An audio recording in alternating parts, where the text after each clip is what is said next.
bem, meus amados irmãos e amigos, a paz do Senhor Jesus. Aqui é o pastor Francisco Júnior. Muito bom dia a todos. Estamos aqui nesta manhã de domingo, dia 22 de março de 2020, onde juntos estaremos estudando a Escola Bíblica Dominical em minha casa. Hoje estaremos estudando a lição de número 12, que tem por tema Jesus, o homem perfeito. E nós queremos que você fique aí ligado, conectado, e também depois envie as suas perguntas dentro do tema, para que nós possamos assim interagir e responder tudo aquilo que for necessário. Convide aí a sua família, os seus amigos, para poder fazer uma sala de vídeo e participar conosco nesta manhã de domingo.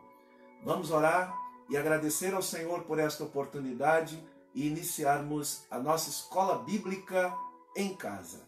Senhor nosso Deus e Pai, em nome de Jesus, te damos graça pela oportunidade de estarmos nesta manhã de domingo conectado com dezenas, centenas e milhares de pessoas que têm a oportunidade nesta manhã de poder estudar a escola bíblica dominical, a lição proposta neste domingo, para que juntos possamos crescer na graça e no conhecimento do Senhor.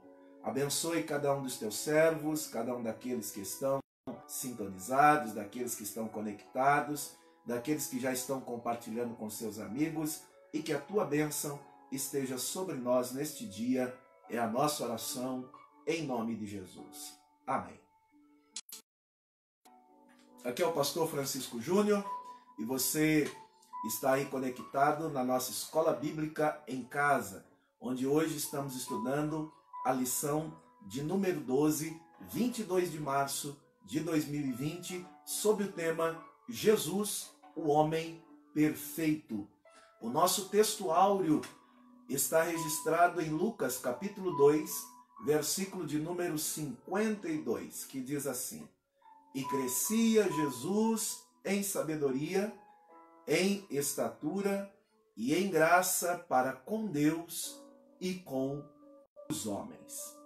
A verdade prática diz assim: verdadeiramente homem e verdadeiramente Deus, o Senhor Jesus Cristo é igual ao Pai e semelhante a nós. Sua divindade e humanidade não são aparentes, são reais, perfeitas e plenas. A leitura bíblica em classe está registrada no Evangelho segundo escreveu Lucas, capítulo de número 2, do versículo 40 ao versículo 52, onde você pode fazer a leitura na sua casa, bem como também acompanhar durante toda a semana na Escola Bíblica Dominical. Você pode fazer uma leitura diária. Todos os dias temos um versículo de segunda a sábado para que você possa ler com a sua família e meditar na palavra do Senhor. E hoje nós temos aqui como objetivo geral da nossa lição de número 12, clarificar que o Senhor Jesus Cristo, primeiro, é igual ao Pai e semelhante a nós. Ou seja, ao mesmo tempo que Jesus é divino, ele também é humano. Isto fala das duas naturezas de Cristo. E nós temos alguns objetivos específicos, que são 3 objetivos específicos que você deve reter e aprender nesta manhã.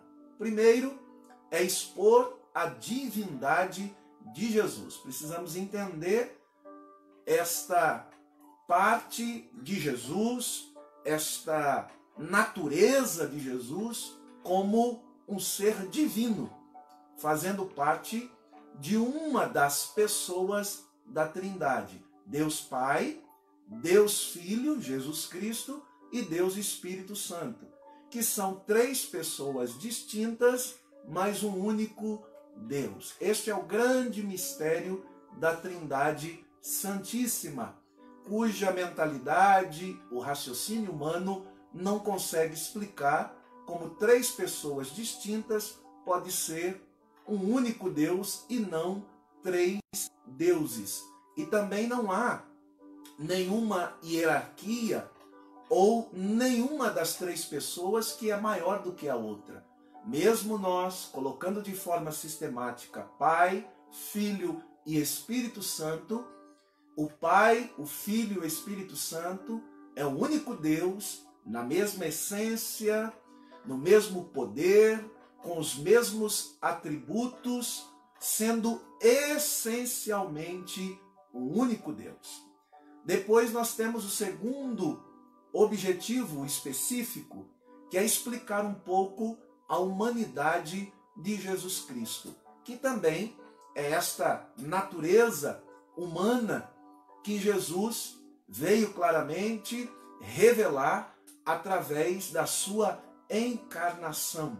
E nós veremos isso daqui a pouquinho com mais detalhes. E o terceiro aspecto específico aqui, objetivo específico, é assinalar a perfeição de Jesus. E a pergunta é: Jesus era perfeito? Como Deus? Como humano? O que você acha? Daqui a pouquinho você pode aí já mandar as suas perguntas e no final nós estaremos aqui respondendo, analisando as perguntas que chegam até nós para podermos aqui interagir, tá bom? Na nossa introdução, nesse trimestre, eu coloquei aqui que nós estamos estudando sobre a raça humana, a sua origem, a sua queda e também a sua redenção. E nesta lição nós estaremos estudando especificamente a encarnação do Filho de Deus, Jesus Cristo. Como você pode observar na sua Bíblia, no Evangelho que escreveu João, no capítulo de número 1, do verso 1 a 3, dizendo que no princípio era o Verbo estava com Deus e o Verbo era Deus. No princípio ele estava com Deus. E todas as coisas foram feitas por ele, e nada do que foi feito se fez sem ele. Ou seja, vai falar da encarnação do Verbo, ou do Logos, ou de Jesus como a verdadeira palavra de Deus que se encarnou e veio estar entre nós, cheio de graça, cheio de verdade, revelando Deus à humanidade.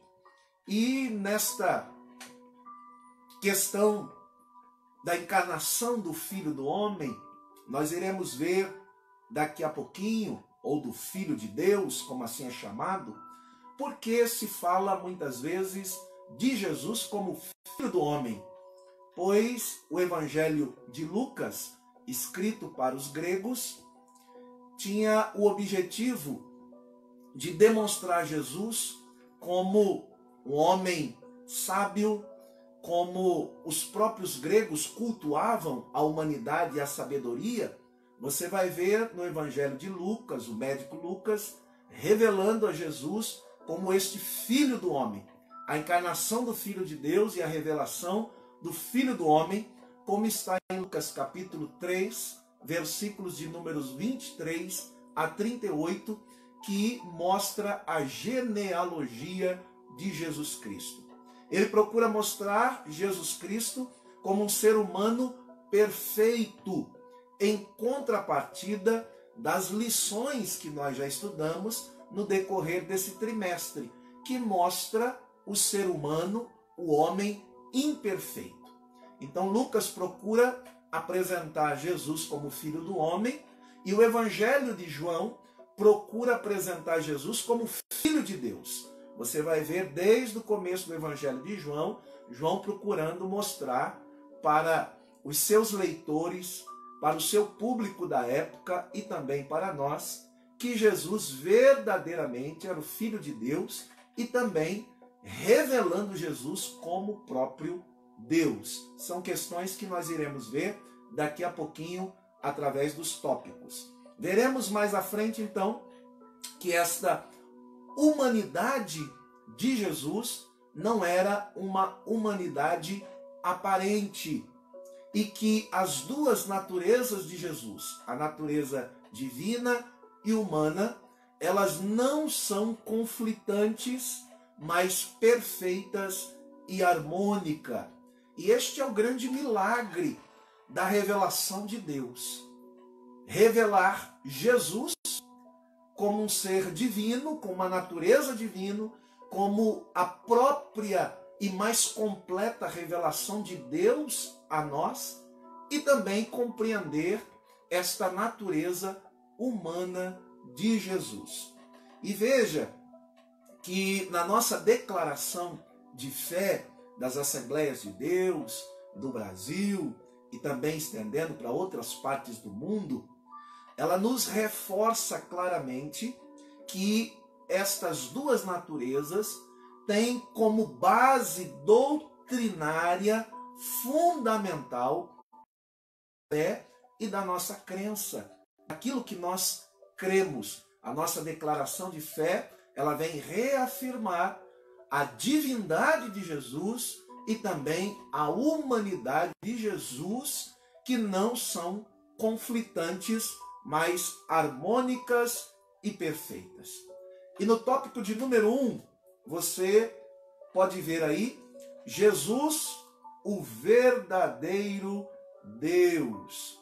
Professamos que o Senhor Jesus Cristo é verdadeiramente humano e verdadeiramente divino. Ele não era meio homem e meio Deus, não, mas totalmente homem e totalmente Deus. Sua eternidade com o Pai. No primeiro tópico aí do ponto 1, nós estamos aqui analisando a eternidade de Jesus com o Pai. Ou seja, o Senhor Jesus, como unigênito do Pai, não somente é eterno, como também, como diz Isaías, capítulo 9, verso 6, ele é o Pai da eternidade. Olha o que diz Isaías 9 e 6. Porque um menino nos nasceu, um filho se nos deu, e o príncipe os seus ombros, e se chamará o seu nome, maravilhoso, conselheiro, Deus forte, Pai da eternidade e príncipe da paz. Como menino, como criança, Jesus nasceu num tempo histórico aqui neste mundo. Mas como filho de Deus, ele é pré-existente, ele é eterno. Ele já estava na eternidade com Deus e mais do que isso, a Bíblia está dizendo em Isaías, capítulo 9, verso 6, que ele é o próprio Pai da eternidade. Ou seja, segundo um grande escritor, até a eternidade só existe porque o próprio Jesus, juntamente com Deus Pai, Deus Espírito Santo, a criou no tempo eterno. Então ele está na eternidade por ele ser um Deus atemporal. Ele não tem tempo determinado para a sua existência. Por quê? Porque ele é pré-existente. Jesus, juntamente com Deus Pai e Espírito Santo, ele não é um ser criado, mas ele é criador de todas as coisas. E como diz o Evangelho de João, capítulo no verso 3, todas as coisas que existem, só existem por causa de Deus. É criador juntamente com Deus Pai e Deus Espírito Santo. E João diz que antes da sua encarnação, ele estava com o Pai. E ele é o próprio Deus. Quando João, capítulo 1, verso 1, diz, no princípio era o verbo, Logos, a palavra. E o verbo, a palavra, estava com Deus. E o verbo era Deus. Aqui a revelação de João, apresentando a encarnação de Jesus Cristo e também a própria revelação de Deus a nós através do seu Filho. E a expressão re-arquê, no princípio, fala de um princípio eterno. Tanto se reporta ao momento da criação em Gênesis 1:1, como também de um princípio eterno, onde o próprio verbo já existia e já estava. Como diz em Gênesis 1:1, no princípio criou Deus, a expressão re-arquê. Deus criou os céus e a terra. E o versículo de número 26 de Gênesis 1 está lá a ação conjunta deste Deus trino, da Trindade, onde Deus Pai, Deus Filho e Deus Espírito Santo estava criando todas as coisas, quando lá no versículo de número 26 tem a expressão plural Elohim, dizendo assim: façamos o homem à nossa imagem e semelhança. É uma ação conjunta e plural de Deus Pai, Deus Filho e Deus Espírito Santo. Por isso, podemos aqui afirmar que Jesus é verdadeiramente Deus. E podemos ver isso no tópico 2, através dos seus atributos, da sua grandeza e da sua perfeição. Jesus é a fonte da vida. O Evangelho de João, capítulo 1, verso 4, diz que ele tem a vida em si mesmo. Ele é o autor da vida. Ele é quem promove e dá a vida. Você pode ver isso no Evangelho de João, capítulo de número 14, versículo de número 6, quando Jesus afirma dizendo: eu sou o caminho, a verdade e a vida.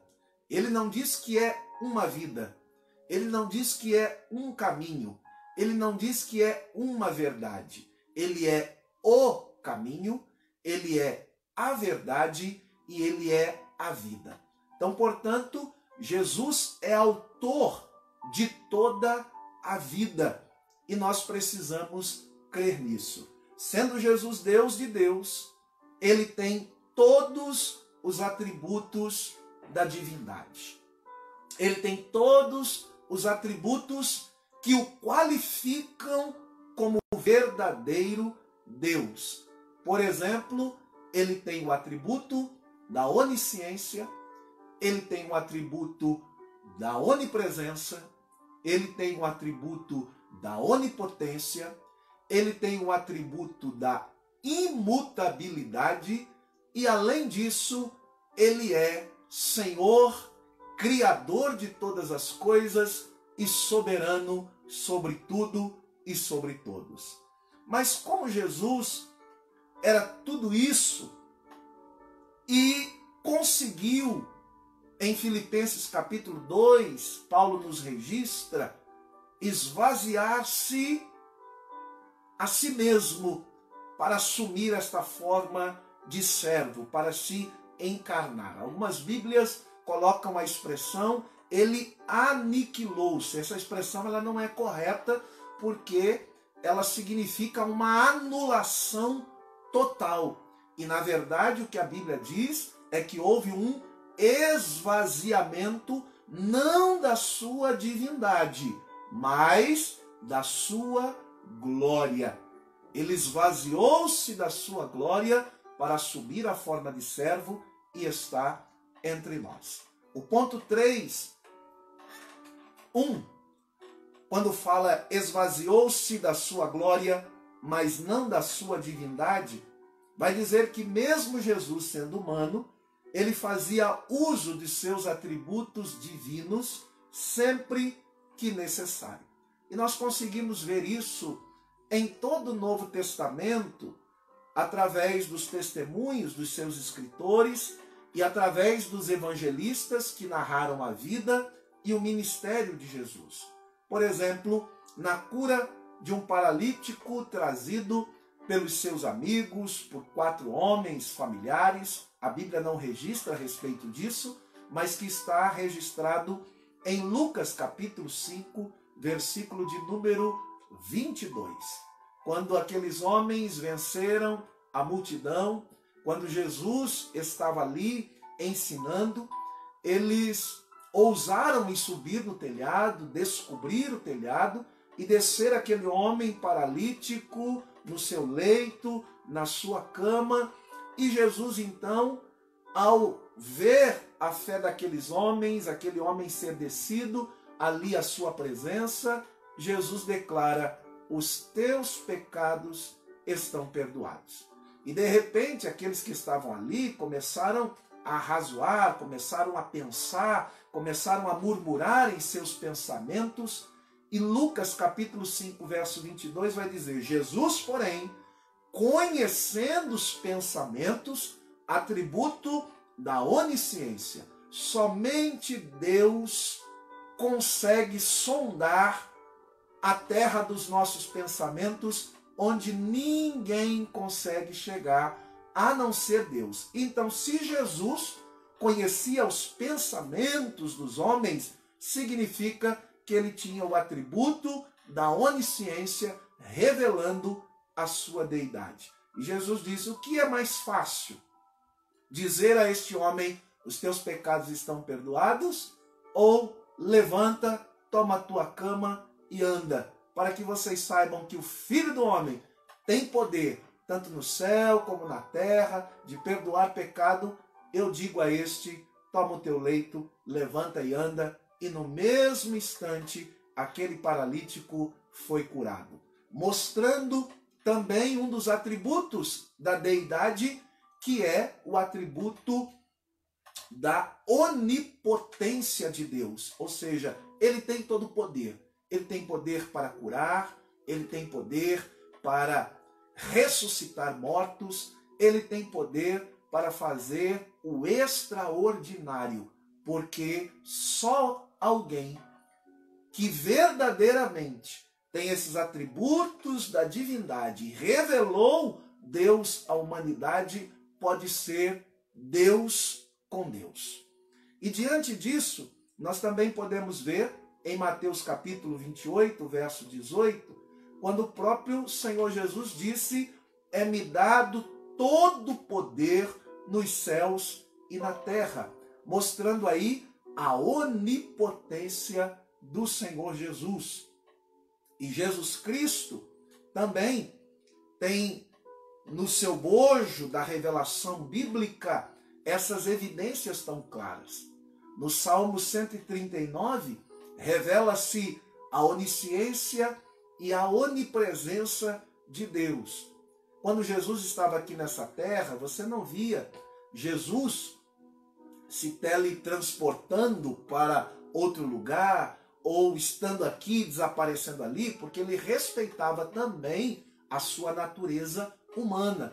Então só era possível ver Jesus em lugares específicos com os seus discípulos, e ele não se transportava, não mudava de um lugar para um outro de forma de repente, usando o seu atributo de onipresença, ainda que como Deus, ele estava presente em todos os lugares. Mas ele respeitava a sua natureza humana, aqui como Deus encarnado, como um Cristo encarnado, para poder estar entre nós, seres humanos, e dando o seu testemunho, o seu exemplo. Veja que a Bíblia deixa bem claro no Salmo 139, Senhor, tu me sondas e me conheces. Tu conheces o meu assentar, o meu deitar, o meu levantar, tu conheces todos os meus pensamentos. E o salmista vai dizer, ainda que a palavra não me venha à boca, tu já conheces. Vai falar aqui deste atributo divino, característico de Deus e também em Jesus, da onipresença e também da onisciência. E ainda nós podemos ver em Hebreus capítulo 13, verso de número 8, a revelação do outro atributo que é a imutabilidade. Quando fala-se o escritor a respeito de Cristo dizendo que Jesus Cristo é o mesmo, ontem, hoje e eternamente. Ele não tem sombra de variações. A sua essência é a mesma. Ele é imutável e a sua palavra também o é. A palavra do Senhor permanece para sempre. E nós podemos observar que diante desta imutabilidade, nós também identificamos mais um dos atributos divinos característicos em Jesus. E depois de vermos aqui o atributo da onisciência, da onipotência, da onipresença, da imutabilidade, também podemos ver o atributo da soberania de Cristo, assim como Deus é soberano. Filipenses capítulo de número 2, versículo de número 11, a Bíblia vai dizer: e todo joelho se dobre, dos que estão nos céus, na terra e debaixo da terra, e toda língua confesse que Jesus Cristo é o Senhor, para a glória de Deus Pai. Um dos atributos de Jesus é esta soberania, atributo divino revelado a toda a humanidade. Então não temos dúvidas de que Jesus se revela a nós através da sua palavra, sendo verdadeiramente Deus. No ponto 2, agora nós iremos ver Jesus verdadeiro homem, falando da segunda natureza de Jesus. Repetindo, são duas naturezas, a divina e a humana, mas que não entram em conflito, mas elas são harmônicas e perfeitamente unidas.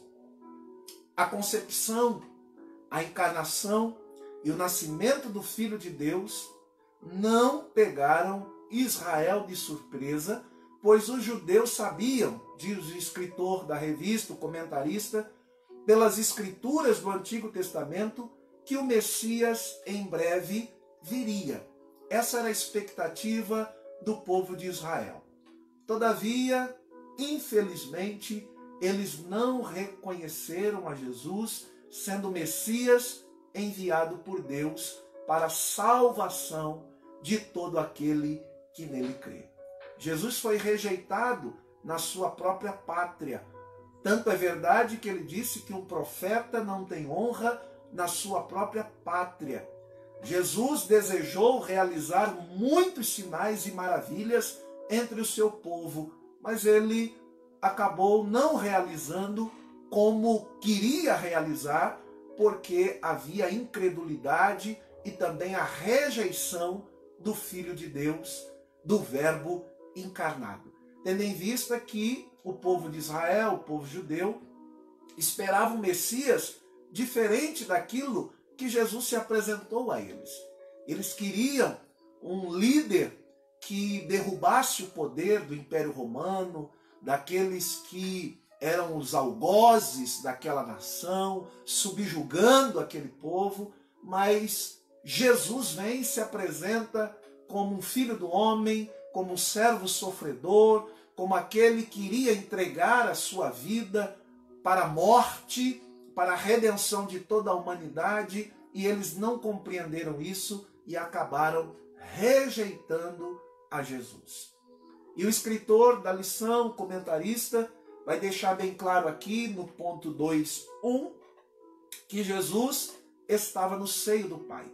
Antes de vir a esta terra, o Senhor se achava no seio do Pai, como está registrado em 1 João, capítulo 1, verso 18. Ou seja, ele estava na eternidade com o Pai, criando e participando de todas as coisas, porque tudo que existe foi criado também por ele. Como diz o evangelista João, no capítulo 1, no verso 3 do seu evangelho, que sem Jesus, tudo aquilo que existe não existiria.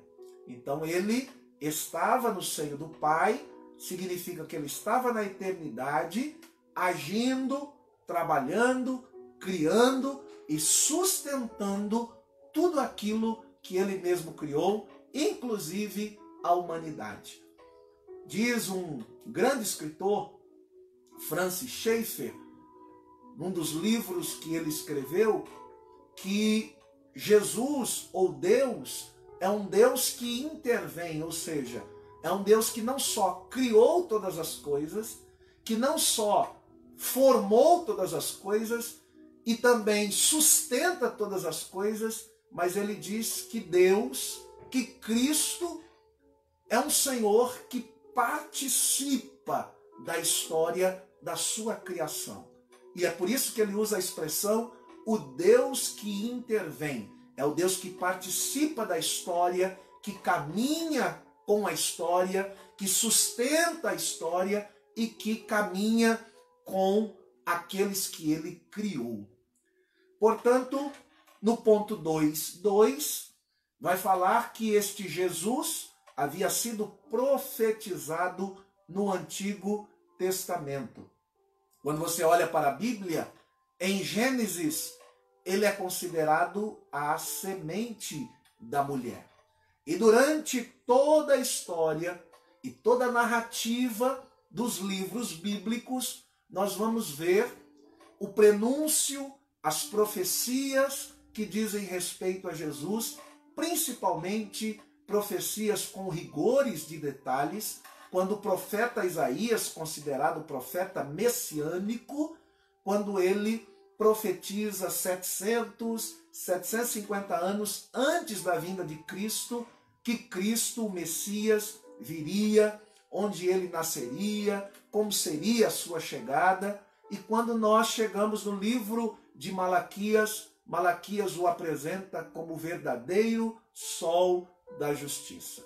E não só isso, quando nós iniciamos o Novo Testamento, nós vemos também essas profecias se cumprindo para a chegada do Messias. Quando nós olhamos para as alianças do Antigo Testamento, tanto a aliança abraâmica como a aliança davídica, nós vamos ver que Jesus está presente nesse contexto histórico através de figuras e símbolos que representavam aquilo que iria acontecer no futuro. E quando nós olhamos no ponto 2.3, vai falar deste momento histórico oportuno onde a encarnação do Logos, a encarnação do Verbo, a encarnação do Filho de Deus acontece como palavra viva entre nós. Veja o que diz o texto do Evangelho de João, capítulo 1, versículo de número 14. Evangelho de João, capítulo 1, versículo de número 14. Eu vou aguardar você abrir a sua Bíblia aí para você acompanhar.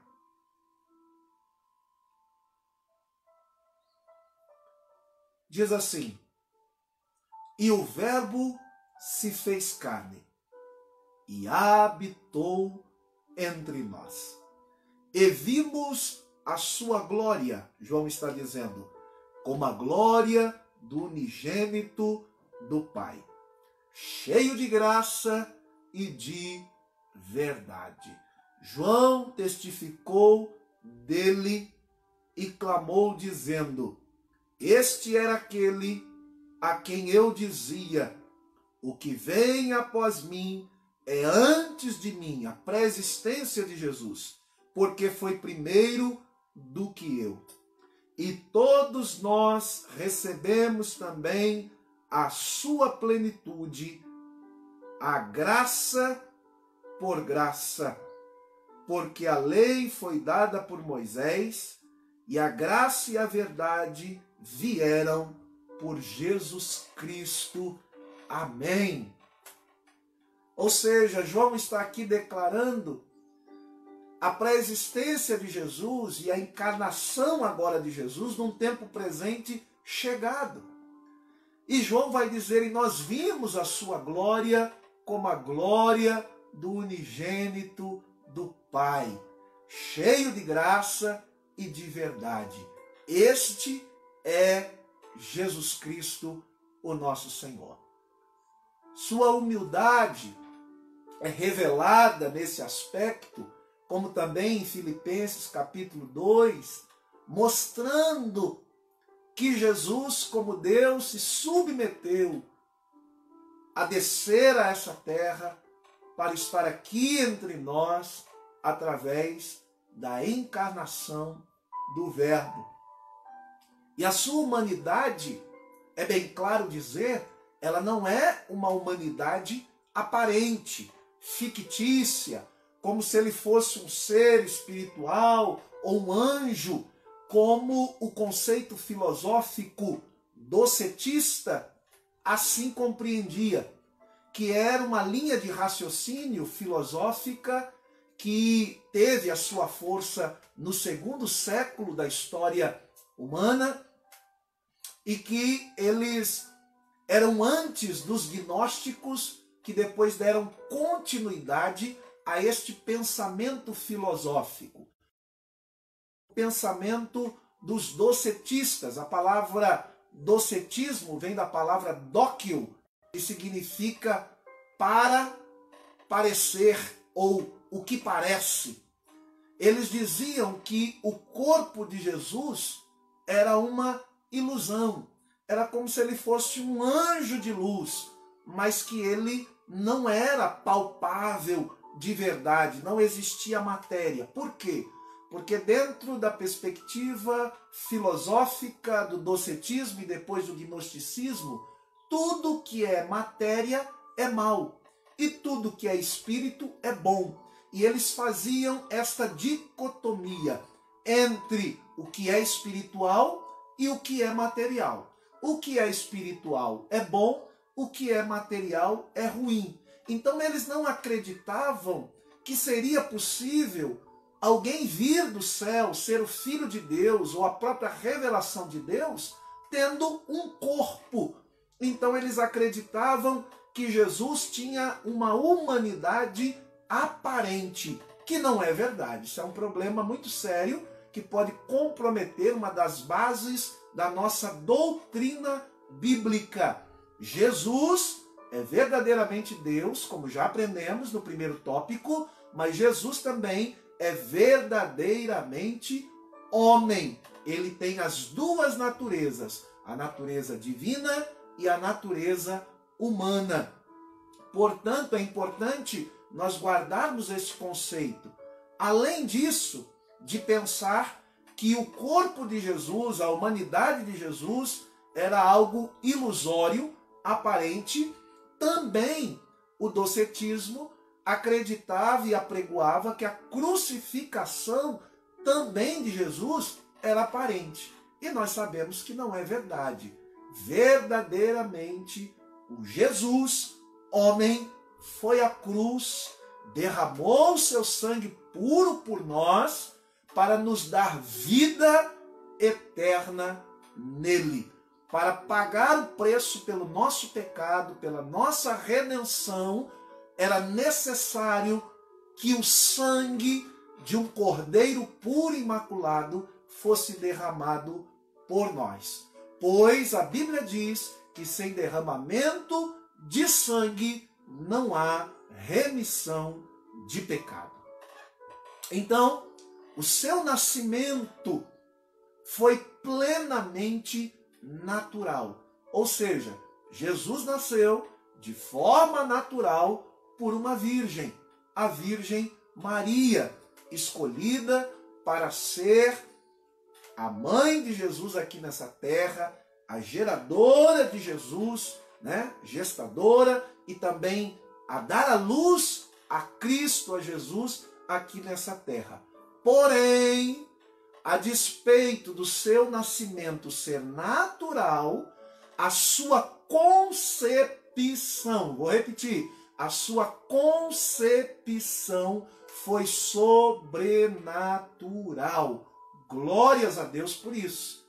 Pois na concepção de todo ser humano, Deus dotou o homem com essa capacidade, unindo 23 cromossomos masculinos, 23 cromossomos femininos. Ao se unirem, ao se relacionarem, geram um ser dotado de corpo, alma e espírito completo. Mas a concepção de Jesus foi diferente. Ela foi de forma sobrenatural. Ou seja, Deus se utilizou da mulher Maria, mas não precisou se utilizar de José para que Jesus fosse concebido. Pelo contrário, a Bíblia vai deixar bem claro que esta concepção foi milagrosa. O Espírito Santo é que gerou, que concebeu Jesus em Maria. Então a sua concepção, ela é sobrenatural. Ela é obra divina. Ela é obra do Espírito Santo. E aí está o grande segredo pelo fato de Jesus não ter a natureza do pecado, pois a sua concepção foi natural. Todo ser humano, ao gerar um outro humano, o gera conforme a sua imagem e semelhança, também na questão do pecado, com a natureza do pecado. Mas Jesus teve uma concepção sobrenatural. Portanto, Jesus não tinha pecado. Ele sentiu as nossas dores de sede, que ele teve fome, que ele teve sono, que ele se entristeceu, que ele passou por dores. Tudo a nossa semelhança. A humanidade de Jesus foi perfeita, em nada diferente da nossa, com exceção quanto ao pecado. Pois a Bíblia deixa bem claro que ele em tudo foi tentado, ou por aquilo que nós passamos, a semelhança humana, mas do pecado ele é diferente de nós, porque nós temos a natureza pecaminosa e Jesus, por uma concepção milagrosa, sobrenatural, não tinha a pecaminosa. Kistenmark, um escritor, diz que o pecado é a única experiência humana pela qual Cristo não passou. Em tudo, ele foi tentado, diz o escritor, a semelhança de nós. Glórias a Deus. E no ponto 4, Jesus nasceu na plenitude dos tempos. Ponto 2.4, Jesus nasceu na plenitude dos tempos. Dá uma olhadinha na sua Bíblia em Gálatas capítulo 4, dos versículos 4 ao versículo de número 5. Gálatas 4, versículo 4 ao 5. Você pode acompanhar. E diz assim: mas vindo a plenitude dos tempos, Deus enviou o seu Filho, nascido de mulher, nascimento natural, nascido sob a lei, para remir os que estavam debaixo da lei, a fim de recebermos a adoção de filhos.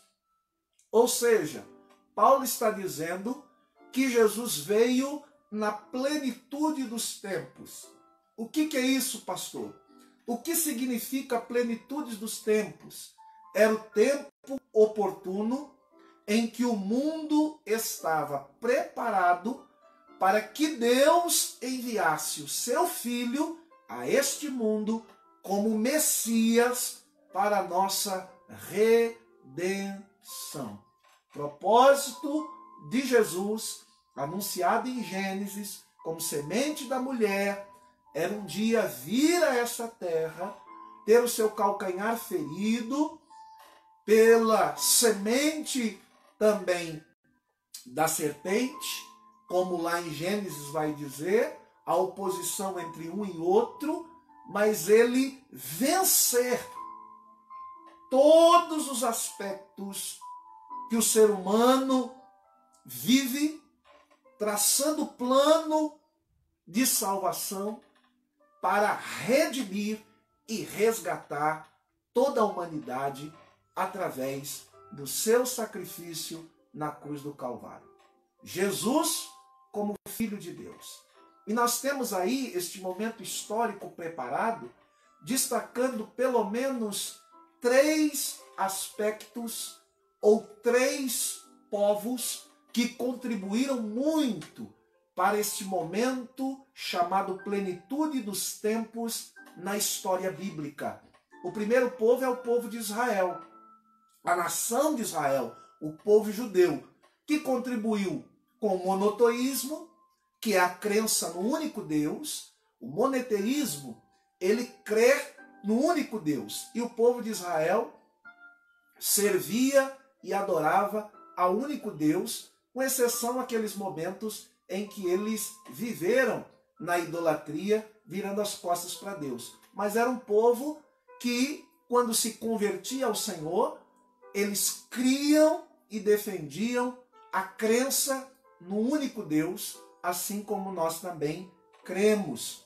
E eles contribuíram muito no período do cativeiro com as sinagogas que se tornaram um lugar de adoração. Quando Jesus veio, a sinagoga foi um dos lugares em que Jesus compartilhou os seus ensinamentos, compartilhou os seus sermões, instruindo e orientando as pessoas sobre a sua missão e o propósito de Deus para a humanidade. O segundo povo foi o povo grego, que contribuiu muito com a sua cultura, com a sua filosofia e principalmente com a sua língua, o grego koiné, que foi escrito o Novo Testamento na época de Jesus, na época dos apóstolos, que ele estava sendo construído, formado e a história estava acontecendo. E o grego koiné era uma língua simples, onde todo mundo da época, dominado pelo terceiro povo que contribuiu, que são os romanos,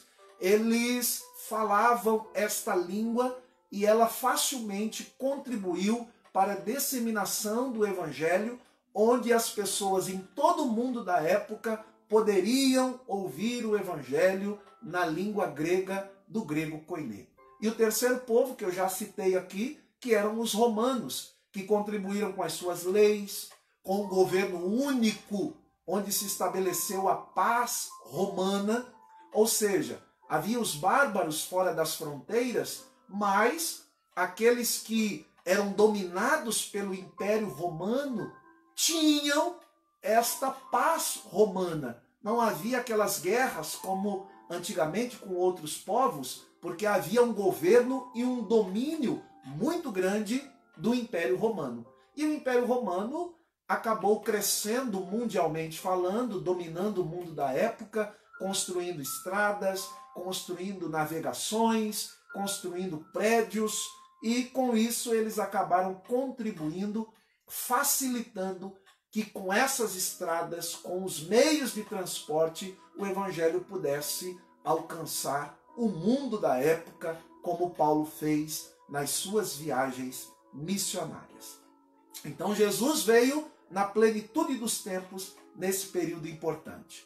No ponto 2.5, em Israel Jesus é apresentado ao mundo como Messias, como Filho de Deus, como descendente de Davi, de Abraão, como nascido sob a lei, nascido através daquilo que as profecias anunciavam, na lei de Moisés. Ele nasceu, cresceu, iniciou seu ministério com 30 anos, como está em Lucas 3:23, e propagou a mensagem de salvação e de vida eterna, e além disso, formou um grupo de discípulos que depois dariam continuidade à mensagem de boas novas.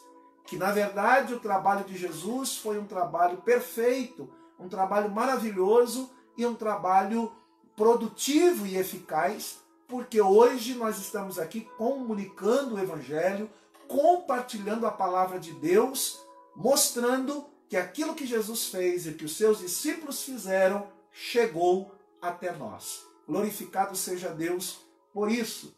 E então, fechando o ponto de número 2, nós entramos no ponto de número 3, onde fala Jesus, o homem perfeito.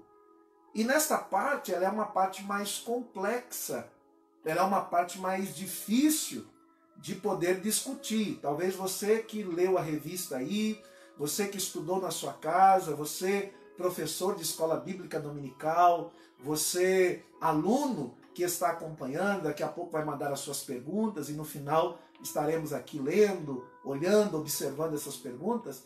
Você vai ver que esta é a parte mais difícil, inclusive para os maiores escritores e estudiosos nesta área, poder discutir esse tema aqui.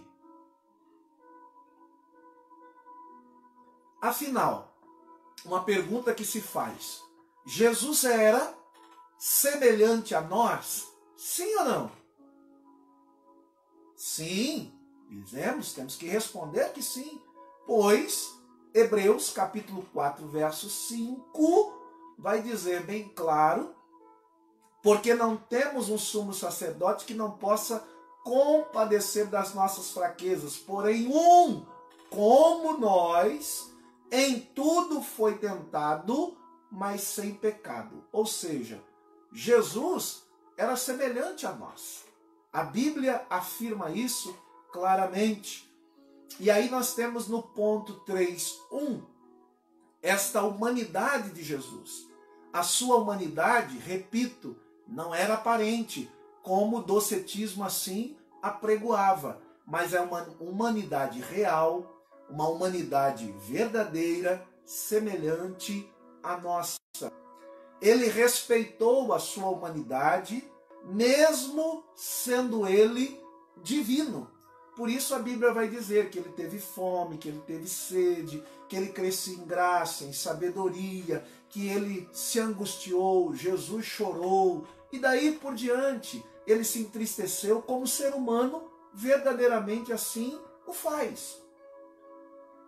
E ele só utilizou, o comentarista coloca isso claramente, a sua divindade quando houve necessidade, também como uma forma de revelar os seus propósitos e também a sua deidade entre nós, como nós já vimos diante dos seus atributos. Jesus curando, ressuscitando mortos, Jesus prevendo e lendo o pensamento das pessoas e daí por diante. E no ponto 3.2, Jesus é considerado como o último Adão. A Bíblia diz claramente, em Romanos capítulo 5, que Jesus é considerado o segundo Adão ou o último Adão. Por quê? Porque o primeiro Adão fracassou no Éden. Segundo aquilo que a Bíblia nos ensina, lá em Gênesis claramente, a queda do homem, o pecado do homem, a transgressão do homem, sendo que através do pecado e da queda de Adão, todos os homens foram contaminados pela natureza do pecado, todos os homens passaram a ser pecadores.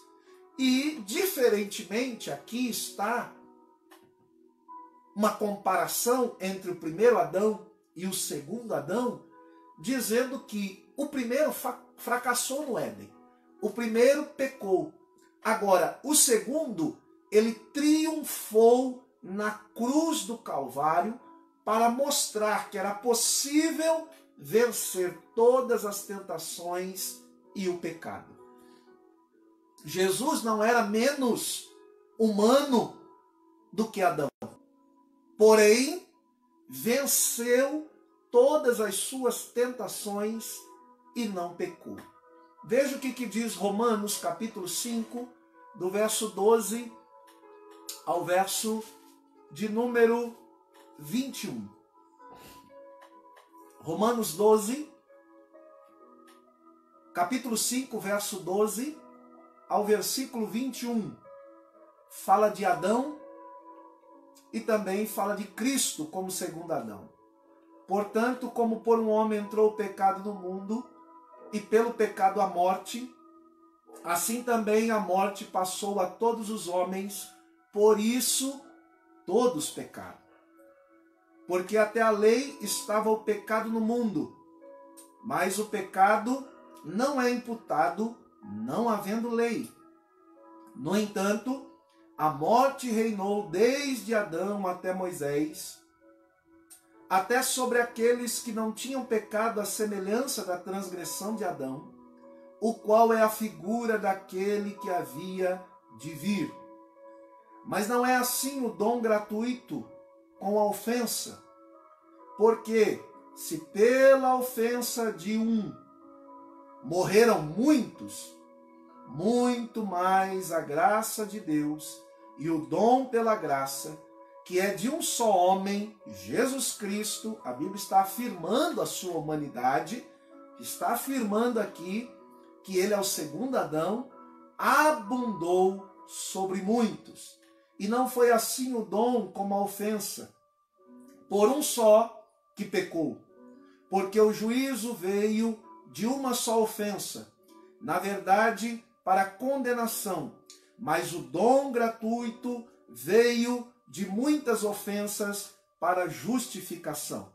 Porque se pela ofensa de um só a morte reinou por esse, muito mais os que recebem a abundância da graça e o dom da justiça reinarão em vida por um só, Jesus Cristo. Pois assim como por uma só ofensa, veio o juízo sobre todos os homens para condenação, assim também, por um só ato de justiça, veio a graça sobre todos os homens para justificação de vida. Porque como pela desobediência de um só homem, o primeiro Adão, muitos foram feitos pecadores, assim pela obediência de um, Jesus, o segundo Adão, muitos serão feitos justos. Veio, porém, a lei para que a ofensa abundasse, mas onde o pecado abundou, superabundou a graça, para que assim como o pecado reinou na morte, também a graça reinasse pela justiça para a vida eterna, porque por Jesus Cristo, o nosso Senhor, o nosso segundo Adão. E aqui o texto deixa bem claro que assim como por um homem, primeiro Adão, o pecado entrou no mundo, assim também por um homem, o segundo Adão, Jesus Cristo, representando aqui a humanidade também, entrou a graça, a justiça, a misericórdia, o perdão de Deus, através daquilo que Paulo fala aqui no capítulo 5, que é a justificação pela fé e a paz com Deus. Quando ele diz no verso 1, tendo sido, pois, justificados pela fé, temos paz com Deus por nosso Senhor Jesus Cristo. Então veja que a Bíblia é bem clara ao dizer que Jesus é esse último ou esse segundo Adão. Ele foi tentado no deserto, ele foi tentado a sua vida toda para desistir da cruz do Calvário. Satanás veio trabalhando de todas as formas para que ele não fosse até a cruz, porque na cruz estaria consumado e cravado a derrota de Satanás e a vitória de Jesus e do povo de Deus. Adão foi criado perfeito, mas com potencialidade e possibilidade moral de produzir o mal e errar e pecar, como assim aconteceu. Por isso, Adão fracassou no Éden, quando poderia vencer a tentação, juntamente com a sua esposa Eva, mas eles acabaram sucumbindo. Todavia, Jesus é apresentado também como perfeito, como um Criador perfeito, como um Deus perfeito, como um homem perfeito, Por isso, mesmo sendo tentado em todas as coisas, à semelhança de nós seres humanos, ele não pecou. Ele não tinha essa disposição moral de pecar. E aqui está a grande dificuldade quando nós estudamos a questão da doutrina da humanidade de Cristo e da perfeição da sua humanidade. Donald Guittieri, um escritor americano, ele diz que a impecabilidade de Jesus é algo muito difícil de compreendermos. Sabemos que ele não pecou, como a Bíblia assim deixa bem claro, que em tudo ele foi tentado, como diz Hebreus 4:15, mas em nada pecou. Agora, o que algumas pessoas ficam em dúvidas é aquilo que está no ponto 3 e 3, onde nós fechamos aqui a nossa escola bíblica dominical em casa. Terminando aqui com esse ponto 3 e 3 e já caminhando para a conclusão, quando fala da perfeição espiritual e moral de Jesus. Os comentaristas dizem que, embora Jesus tendo a natureza humana, a semelhança da nossa, ele jamais estava sujeito ao pecado original e nem ao pecado experimental. É isso que o autor ou comentarista da revista vai dizer em dois momentos. No ponto 2, 3 e depois no ponto 3 da nossa lição. Mas essa é uma expressão um tanto difícil de compreender, de entender a impecabilidade de Jesus. Principalmente quando se coloca nessas expressões, dizendo que a despeito dele ter a humanidade semelhante à nossa ou igual à nossa, como ele coloca, ele jamais estava sujeito ao pecado original e nem ao pecado experimental. É aí que vem a pergunta: Jesus poderia pecar ou não? O que você acha? O que você pensa disso? Mande aí os seus comentários, mande aí a sua posição a esse respeito. Jesus poderia pecar, sim ou não? Se ele poderia pecar, como que isso ficaria se ele cedesse ao pecado? Ele não estaria anulando a sua natureza, a sua perfeição, a sua divindade, tendo em vista ser duas naturezas, humana e divina? Ora, se nós falarmos assim, não, ele não poderia pecar, como o escritor assim coloca. Ora, se ele não poderia pecar, ele poderia nos dar exemplo de ser tentado assim como nós somos tentados, ou a sua tentação só era aparente, só era ilusória, ela não era verdadeira. E se ela não era verdadeira, isso também fica um tanto complicado, porque como ele iria nos dar o exemplo, como segundo Adão, sendo possível ser tentado e vencer a tentação e não pecar, se isso fosse ilusório? Então veja que é uma questão filosófica e teológica um tanto complicada. E espero que você nos ajude a descomplicar isso. O que você acha? Jesus poderia pecar? Sim ou não? Quando nós olhamos para a Bíblia Sagrada, Mateus capítulo 4, verso 1 ao 11, nós vemos que Jesus foi levado ao deserto pelo Espírito Santo para ser tentado. Será que o Espírito levaria Jesus para ser tentado, sendo que ele não poderia ser tentado? Mas a Bíblia também vai dizer em Hebreus 4:15, como eu já aqui citei para vocês, que diz que em tudo ele foi tentado, todavia ele não pecou. Também nós temos Tiago, capítulo 1, verso 12, que vai dizer bem claro que Deus não pode ser tentado pelo mal e a ninguém tenta. E quando alguém é tentado, não atribua isso a Deus, Porque cada um é tentado pelas suas próprias concupiscências, pelos seus próprios desejos, pelas suas próprias vontades. Ora, se Deus não pode ser tentado pelo mal e a ninguém tenta, como que a gente faz para desembaraçar esse emaranhado de perguntas, de expressões bíblicas que muitas vezes dá um nó na nossa cabeça? E não é fácil. Você está vendo aqui na minha estante, eu tenho muitos comentários, muitos autores, tenho muitos comentários bíblicos, exegéticos, posso consultar aqui na minha estante particular os textos originais, e mesmo assim eu digo para você que esta não é uma pergunta fácil de responder a respeito de que Jesus poderia ou não pecar.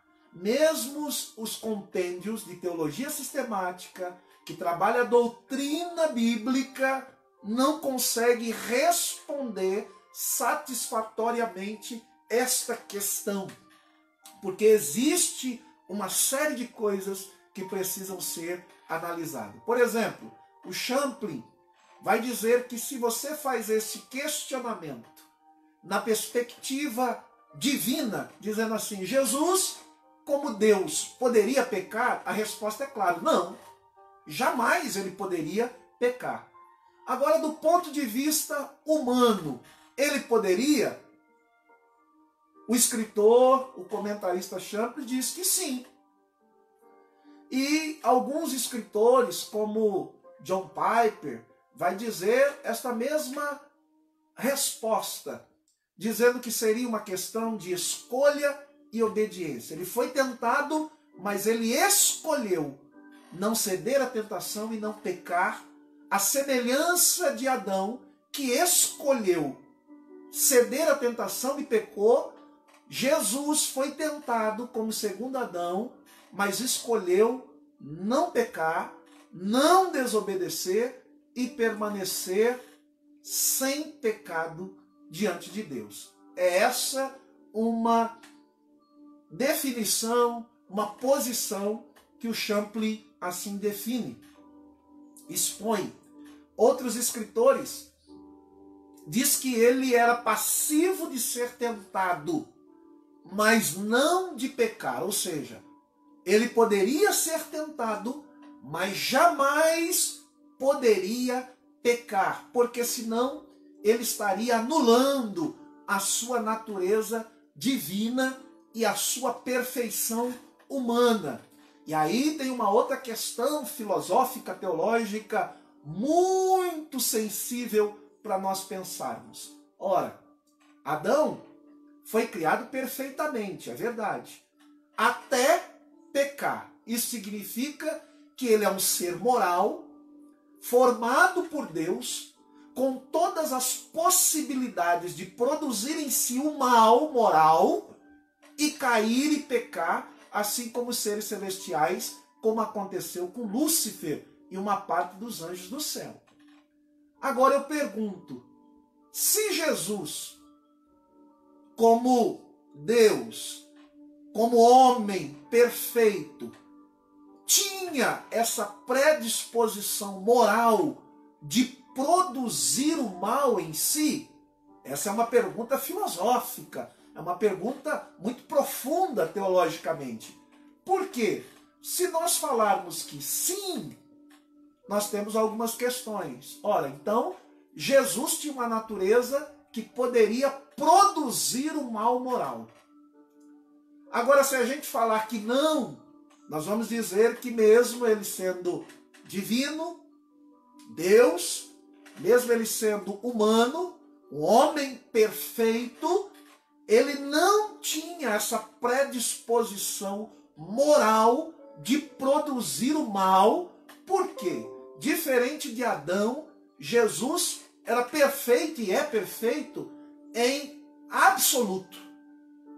E aqui está a grande questão para nós analisarmos. Veja que não é fácil chegar a uma conclusão tão clara. É necessário estudarmos, nos determos nisso. John Piper chegou a dizer: se dissermos que não, significa que as tentações de Jesus não foram verdadeiras, foram ilusórias, não reais.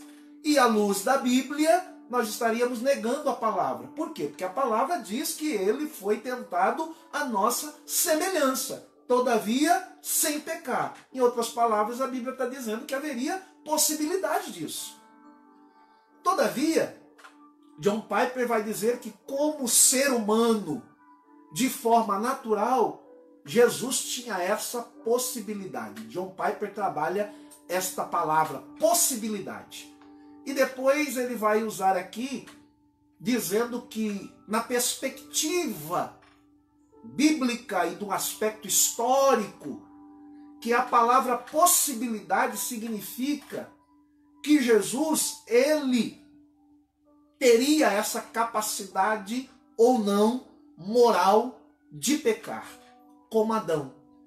E ele vai dizer na sua definição que Jesus não tinha essa capacidade moral de produzir o mal para poder pecar. E nesse aspecto ele defende que Jesus jamais poderia pecar pelo fato dele não produzir este desejo, este mal moral, no sentido de que Jesus jamais desejou pecar.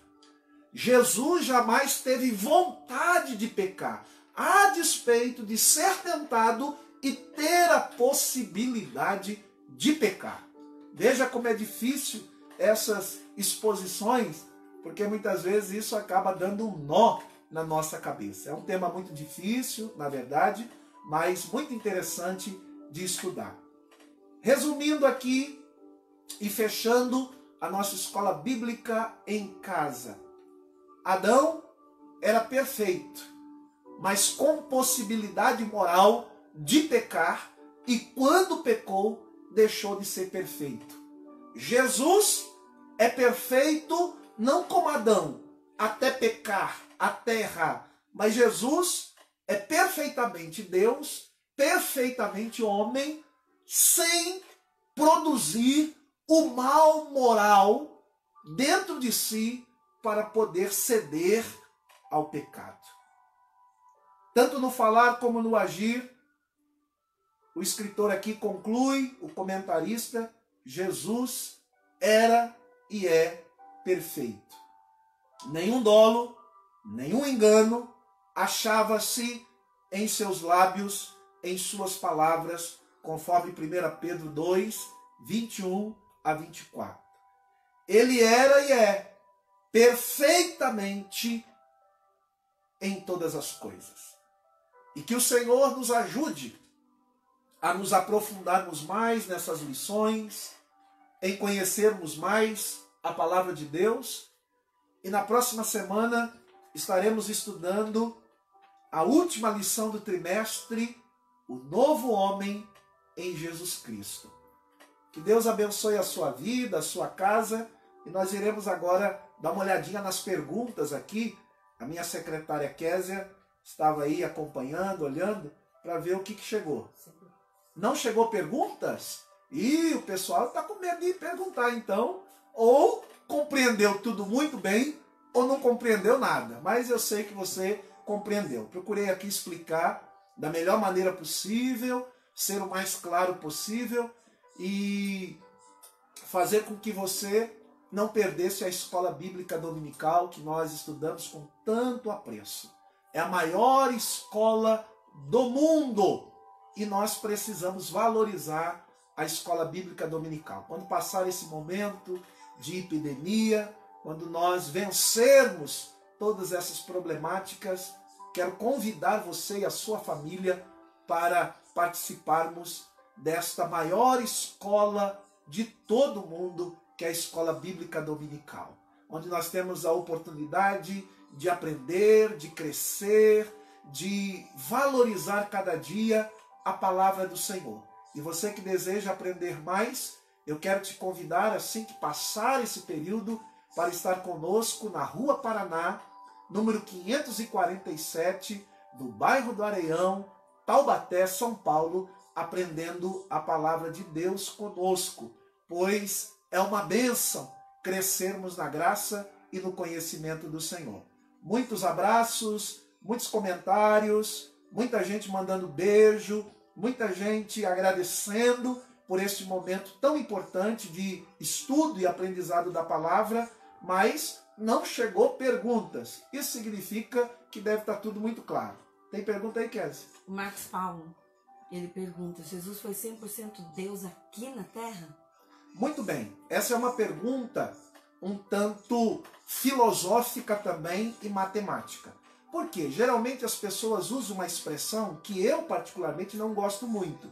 Jesus é 100% Deus, 100% homem. Quando a gente usa números e matemática, fica um tanto complicado a gente estabelecer um aspecto quantitativo. A expressão mais correta, Marcos Paulo, que mandou essa pergunta, um beijo para você e toda a família, é dizer que Jesus é totalmente Deus e totalmente homem, sem usar essas porcentagens de 100%, 100%, porque essas são expressões humanas que nós usamos, mas ela acaba não caindo muito bem quando a gente faz uma análise das duas naturezas, humana e divina, divina, humana. Podemos afirmar que ele é totalmente Deus, perfeitamente Deus, e podemos afirmar que ele é totalmente homem, perfeitamente homem. Algumas pessoas acabam também não gostando desta expressão quando Filipenses capítulo 2 fala que ele esvaziou-se da sua glória. Mas guarde bem, esvaziar da glória, dos seus privilégios, daquilo que ele vivia, daquilo que ele desfrutava, daquilo que por abordagem junto ao Pai desfrutavam no céu, é diferente de esvaziar da sua divindade. Da sua divindade, Jesus nunca se esvaziou. Tá bom? Espero ter respondido. Obrigado pela sua pergunta aí. Mais pergunta, Kézia?